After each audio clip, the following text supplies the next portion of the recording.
E questa era la storia del parallelo, o meglio, una delle tantissime storie che potrebbe raccontare il parallelo.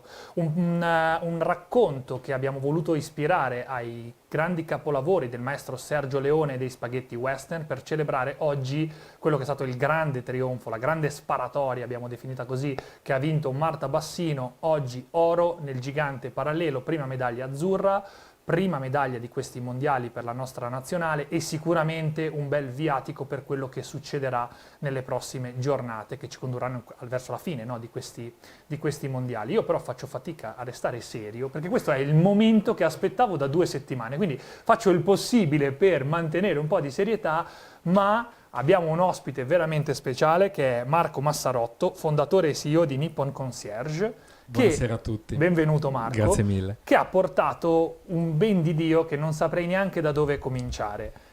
Per cui comincerei proprio dalla base. Abbiamo qui 3 bottiglie diverse di sake. Il sake giapponese, sì.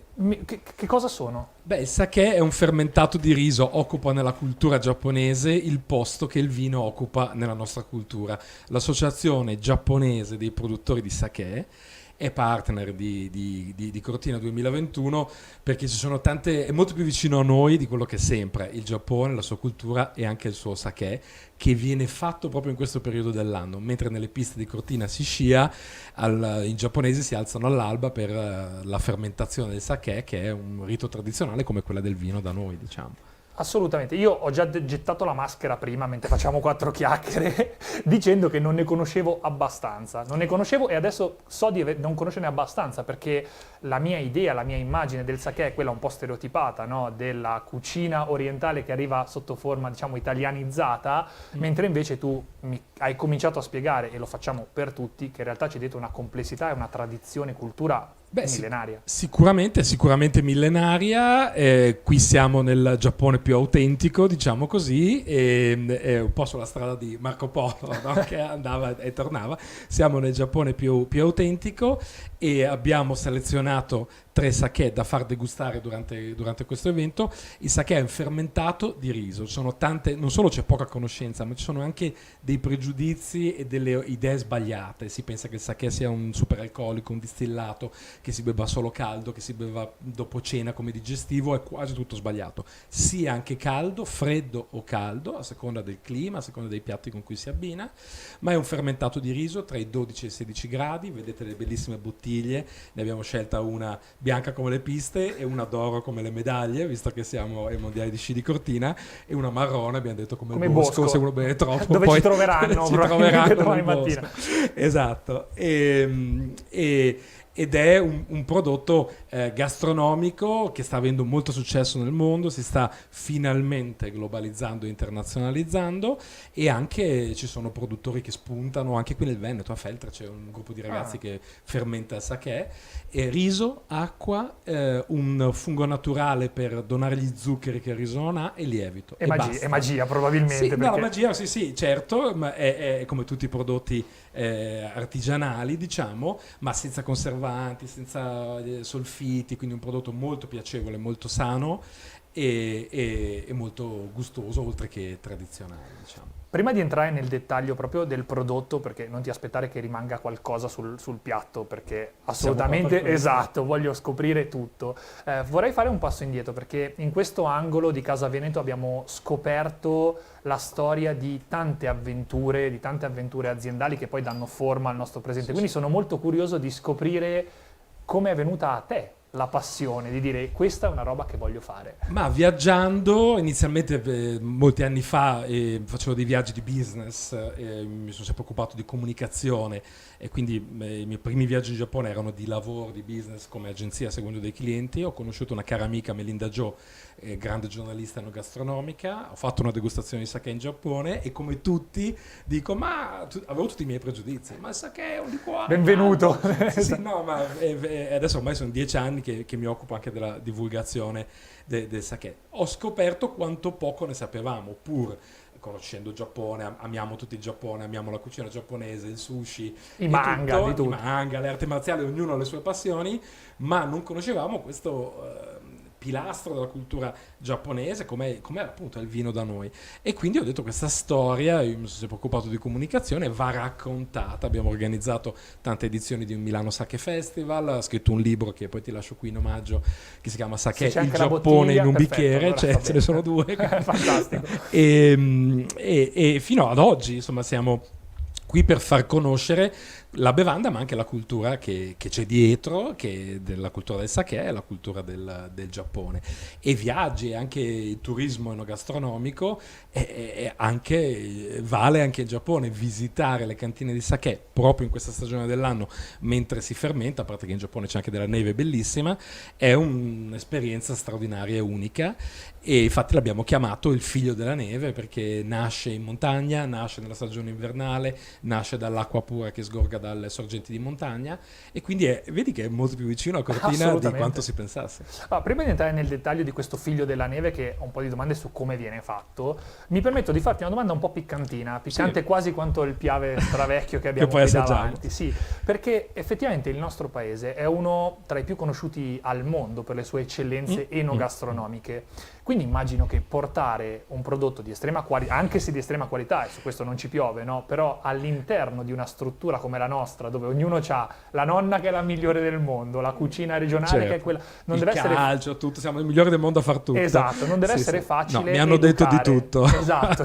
Ma tu dovresti promuovere i prodotti italiani all'estero. Però, da un lato è vero, cioè è sia una cosa che facilita, sia una cosa che complica. Abbiamo una popolazione molto preparata rispetto al resto del mondo sul cibo di qualità, e questo aiuta, ma anche che pensa di avere tutto in casa e con un po' di sana o con un po' di meno sana diffidenza verso quello che è estero, diciamo, sul cibo, quindi si fa anche un po' più di fatica.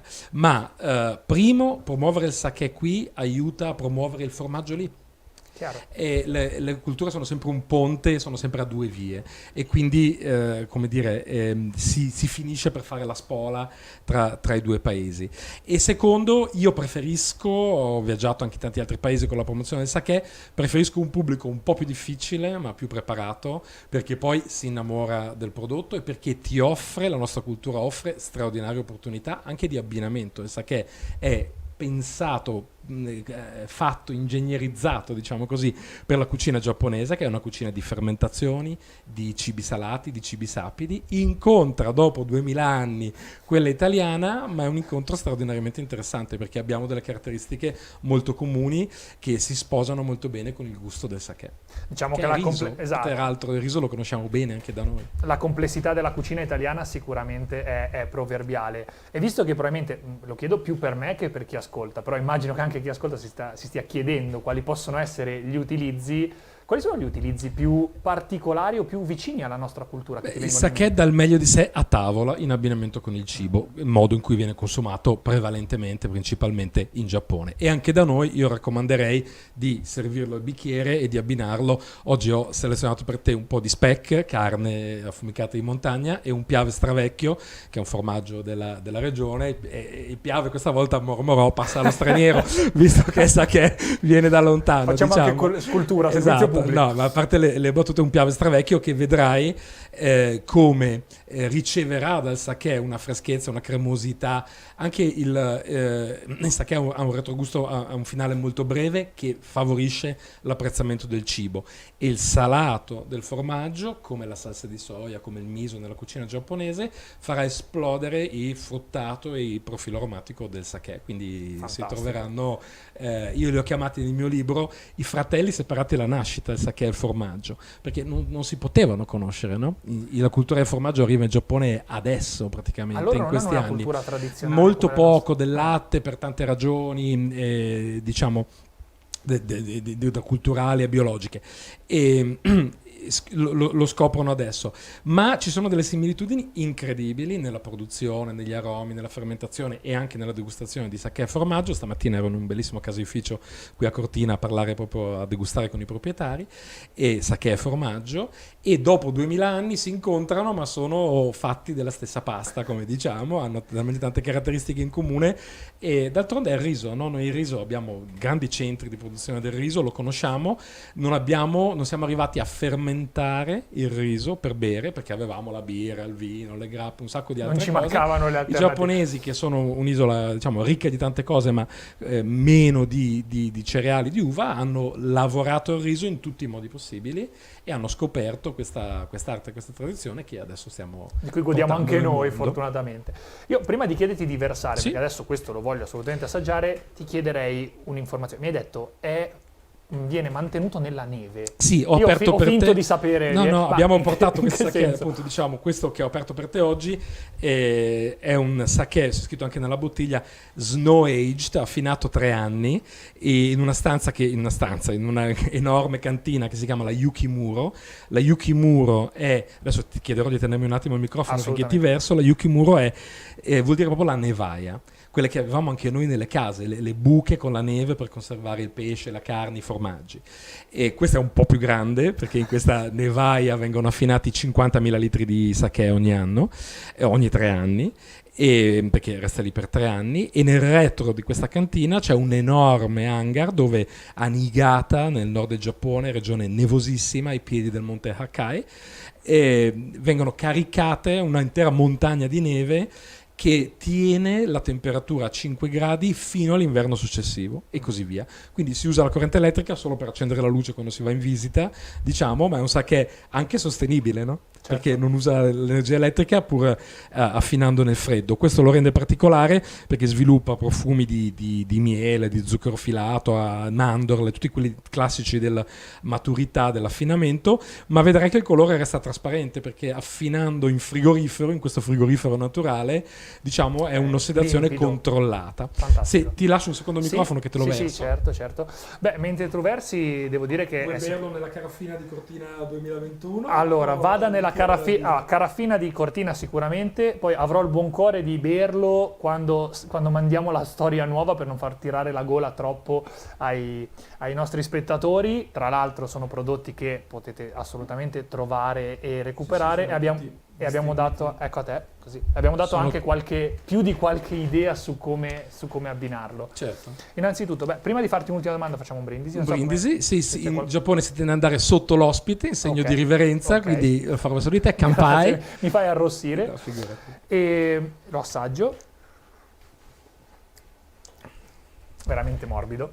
Non vedo l'ora di Vedi? attingere perché è perfetto. Figurati. Vorrei chiudere facendoti un altro paio di Certo. domande. La prima è il vestito che hai addosso. Penso sia una cosa molto tradizionale. Immagino che Sì, abbia sì. una storia lunga quanto il sake. Gli happi sono le giacche che usano o i produttori di sake, in quel caso sono blu, ne abbiamo delle altre della nostra associazione culturale blu, o nel mondo dell'ospitalità, gli artigiani, gli hotel, le locande, i ryokan giapponesi usano queste giacche di cotone tinto fatte a mano che noi abbiamo fatto per, diciamo, portare lo spirito, la cultura e l'autenticità giapponese quando siamo in Italia e in Europa a fare le degustazioni, non solo con il sake ma anche un po' con il contesto.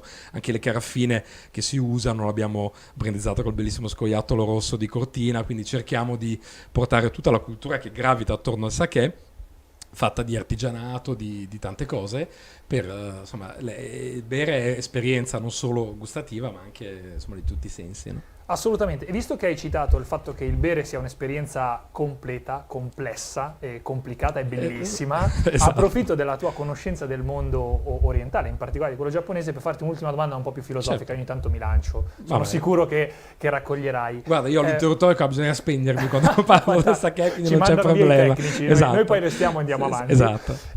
Qual è secondo te la prossima grande, mi viene da dire moda sbagliando, però il prossimo grande prestito culturale che dal mondo giapponese porteremo qui o viceversa, in questo ponte tra culture a cui ti riferivi prima? Beh, il sake deve ancora completare il suo percorso, tanto per cominciare, quindi mi auguro che possa esserlo lui in qualche maniera, perché io ci lavoro da tanti anni, ma diciamo siamo agli inizi e stiamo, come ti dicevo, anche iniziando a farlo. Io mi occupo molto di formazione culturale, quindi credo che anche diciamo il momento storico che stiamo vivendo ci sfiderà a guardare e capire e comprendere le culture diverse da noi. Le culture asiatiche sono culture collettivistiche, dove ai bambini viene insegnato che viene la società prima di te, tutto prima di te. A noi ci insegnano l'individualismo. Dovremmo imparare a sospendere il giudizio, non pensare, anche per tornare alla tua domanda sui cibi, non pensare che una cosa che sia meglio dell'altra, apprezzare le diversità e capire che le culture nascono per risolvere i problemi del luogo, e noi oggi nel mondo globalizzato, anche troppo come abbiamo visto dalla situazione attuale, dobbiamo imparare a riconoscere, capire, comprendere, accettare le altre culture e capire che ci arricchiscono, che possiamo arricchirci gli uni con la cultura dell'altro. Quindi credo che questo sia l'auspicio migliore che possiamo Assolutamente, fare. soprattutto di questi insomma, tempi. e il sake e bere è un modo per conoscersi, no? Un modo Assolutamente, per... a tavola con la pancia piena si fanno le migliori Esatto. chiacchierate.